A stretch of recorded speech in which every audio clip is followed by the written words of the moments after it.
Hello everybody! I read a total of 5 books in the month of January, and these are what they are. The first book I read in the month of January is Twilight by Stephenie Meyer. Twilight is a very popular YA book. It is the book that got me into YA, if we're being honest here. I reread this book last month and I rated it 4.5 out of 5 stars. I absolutely love the Twilight series. Twilight follows a girl named Bella who goes to live with her father in Forks, a small town with a very small population. Bella is enrolled in a high school where she meets this mysterious boy named Edward. Edward is not human at all, and Bella finds out very quickly that he is not human, but it takes her a while to uncover how, and she uncovers it with the help of one of her friends, Jacob Black. The reason I gave Twilight 4.5 out of 5 stars is because some of Bella's reactions are not the best.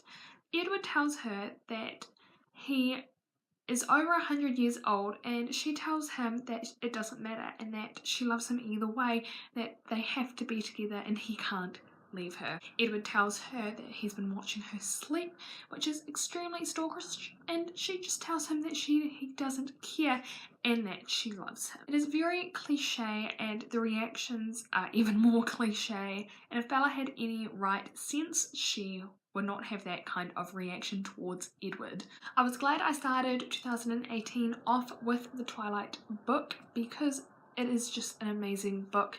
It doesn't get as much recognition as it once did, so I think we should praise Twilight a bit more. The next book I read in the month of January is Before I Fall by Lauren Oliver. It is about a girl named Sam Kingston, and on a rainy night she goes to a party with her friends and ends up getting in a car crash. Now, she has to relive that same day for a period of 7 days. Is troublesome for her, and she tries out so many things, and because she relives the day over and over again, she does things that she would never normally do. Sam has to try and keep a person alive while she dies, which is very heartbreaking. It is a very confusing story at times because it is very repetitive, but ends up clearing itself out by the end of the chapters. It is a very hyped book, which I feel like I was let down by the hype, which is why I gave it 4 out of 5 stars. I gave it the 4 out of 5 because although it lost me from the hype, I did still really enjoy this book. The third book that I read in the month of February is a graphic novel, Volume 1 of Twilight by Stephenie Meyer yet again, and the illustrations are by Young Kim. I gave this graphic novel a 3 out of 5 stars. I didn't enjoy it as much as I thought I would, and I picked it up because I love Twilight quite a bit, but I was quite let down by it because I missed a whole lot of the most interesting parts of the Twilight book, and I felt like it was extremely rushed.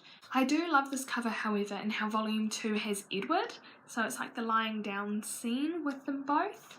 I feel that if I hadn't read the Twilight series in the past, I wouldn't have gotten the concept of the graphic novel, but I'm quite glad I picked it up because it is a book that I would not normally try and venture into. Graphic novels aren't normally my thing, but it was quite interesting to see how a story is told from a different person's perspective of it. The third book that I read in the month of January is Harry Potter and the Chamber of Secrets by J.K. Rowling.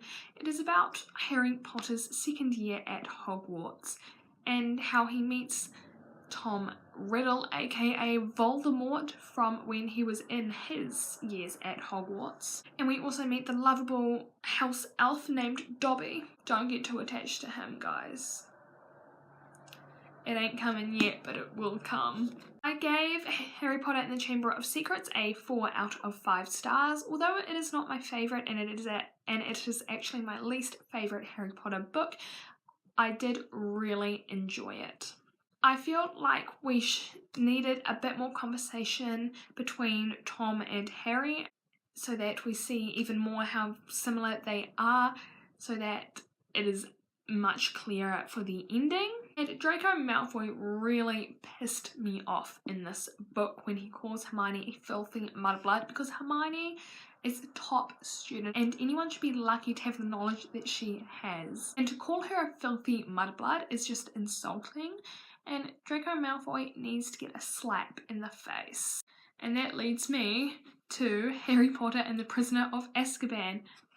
Prisoner of Azkaban. Hermione punches Draco Malfoy in the face. Best Hermione Granger moment ever, I might just say. I gave Harry Potter and the Prisoner of Azkaban a 5 out of 5 stars. It is one of my favourite Harry Potter novels, and I feel like we get more of an insight to what Harry is like. And I feel like we find out so much more about Harry within his 3rd year of Hogwarts.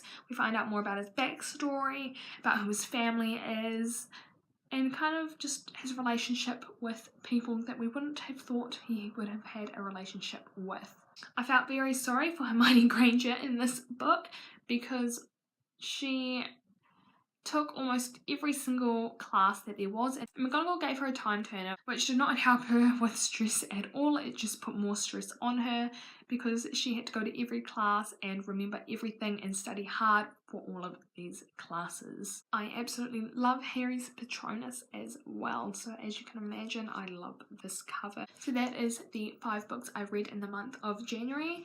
If you've read any of these books, let me know what you thought in the comments below. And that is all for this week's video, so I will see you guys next time in my next video. Bye!